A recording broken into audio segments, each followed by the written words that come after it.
schooling system in India was better than the one in England, because in England there was no elementary system until very late. It was quite late that when they were still debating on India's education policy. At that time, England was still languishing in illiteracy. Most people only knew how to just maybe read and write, and they knew a bit of the Bible. That's the only book they came across. So this is very interesting. Despite the degradation that came from the Islamic rule, we still had a functioning school system at the grassroots level.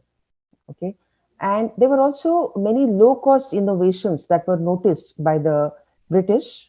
For example, there is one Reverend Andrew Bell, and he noticed that the literacy was very high, and he was surprised. So he wanted to know how it's happening, and then he noticed that outside the schools in Madras Presidency, there were heaps of sand that had been placed outside the schools, and the children were learning how to trace the alphabets on them. The older children were helping the younger children to learn the alphabets, to do simple arithmetic.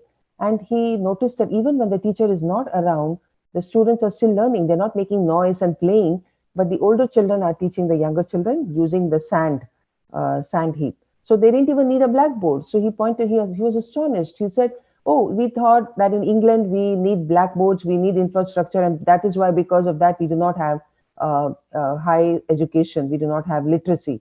So, but actually, you don't need blackboards. You can do it this way." So this is how it was called, the Madras method.